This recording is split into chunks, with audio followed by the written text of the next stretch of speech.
Welcome to a day in the life of a pediatric medical social worker. If I were to sum up my job as briefly as I can, I would say that I provide families at the hospital with counseling, education, and resources to enhance their ability to cope with illness or injury. That can mean a lot of different things in action each day, so I'm excited to tell you about what goes on today. One of my most commonly asked questions is, how can someone become a medical social worker? This will vary between states and hospital systems, but for my hospital system, I'm required to have an LMSW. This means that I completed a Master of Social Work program, and I also received my associate license. I'm currently receiving clinical supervision en route to my independent license. I did not have any medical experience prior to this role, but I was well trained in social work skills by my Master of Social Work program. If you're interested in becoming a social worker but are intimidated about how you will manage to do so, you will love the sponsor of this video, MSW Helper. As always, I'm so thrilled to talk about MSW Helper. There is always a link to MSW Helper in the description of every single one of my videos because I want this service to be so easy access to everyone in this community. MSW Helper is the only personal statement editing service that is made by social workers for social workers, and that is specific to MSW applications. Their team of MSW graduates understands the nuances of MSW applications of the social work profession and have become experts on what MSW admission committees are looking for. Through their personal statement editing services, they'll help you integrate the experience, knowledge, and goals that you have into a cohesive personal statement that shows MSW programs just how valuable you are. They'll guide you to dissect any unclear writing that you may have, lead you to utilize social work lingo, and overall polish your writing for a standout MSW personal statement. The personal statement is the most important part of an MSW application. You can't change your GPA, you can't change your experience, but you can market yourself with all of the strength and knowledge that you have. There are people who would make amazing social workers who haven't gotten into MSW programs just because they didn't know how to market themselves and all of the value that they would bring to the field. As someone who has gotten one of these letters, it is not a good feeling to open up the little envelope and read the "We regret to inform you that" for a program that you were very excited for.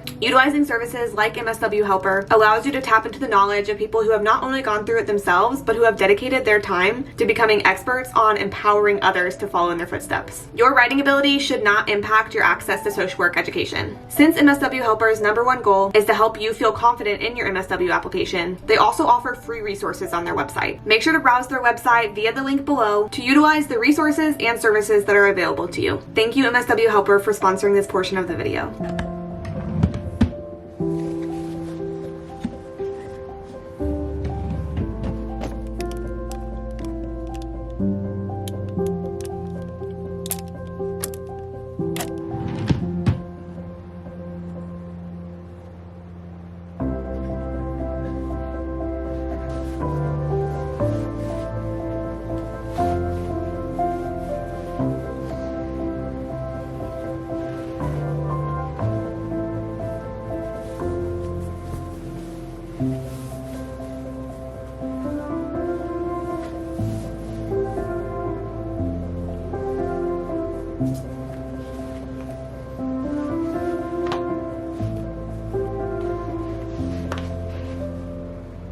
Good morning. It's a Thursday morning and I'm about to head into work. It's about 7:23 right now and I just ate my little eggs for breakfast, got my coffee ready to go, and let's have a good work day.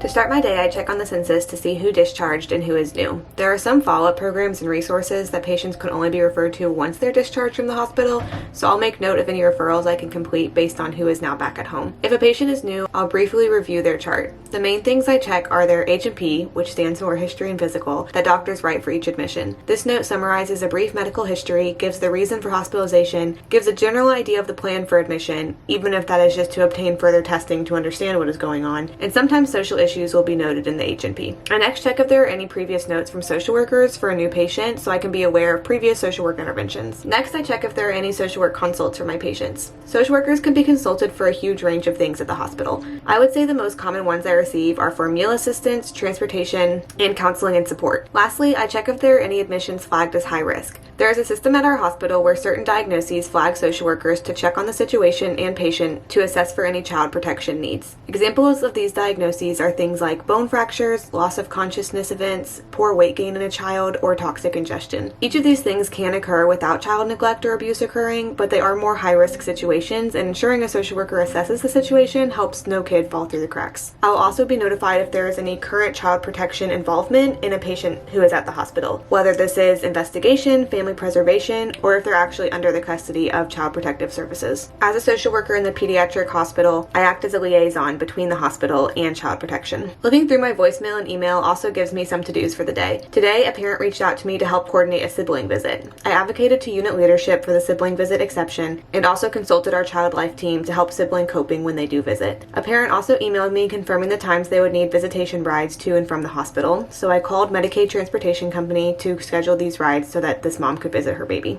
I had one high-risk situation to assess today. A baby had gone to a clinic appointment where she was found to not be gaining weight well at all. This is very common on my floor as I work with cardiac babies whose hearts burn so many calories that it is extra hard for them to gain weight. I always speak with the medical team to ensure they agree that the failure to thrive matches the cardiac diagnosis, and I check with the parent to make sure they're not having any trouble obtaining formula. Though it is more rare on my floor for these situations to be cases of neglect, by assessing each situation, it's less likely for any baby to fall through the cracks. Next, I attended ICU rounds where I was given a brief update on each patient in the ICU. Through these rounds, I learned of a decline in clinical condition one of my patients had experienced this morning. After rounds, I visited bedside and provided support to this patient's parents given the hard day. After that, it was time for a care conference that I had arranged. I met the parent bedside and accompanied them to the conference room where they'd be meeting with their primary doctor. Many of my patients are long-term in the hospital, and hosting care conferences makes sure a patient's long-term trajectory can be discussed between the parents and the doctor, and it also gives time for all of the parents' questions to be answered. I don't usually do this, but today I had a continuing education unit through lunch. I placed an order down in the cafeteria, logged into my CEU, picked up my food, and came back to eat at my desk. It was about taboo topics in OCD, and it was very educational and interesting. My licensing renewal cycle just restarted, so I'm working on the 35 continuing education units that will be required before I renew my license 2 years from now. Following that, I had an appointment for my annual wellness fair. At this, I got my flu shot and did my size testing for my N95 mask.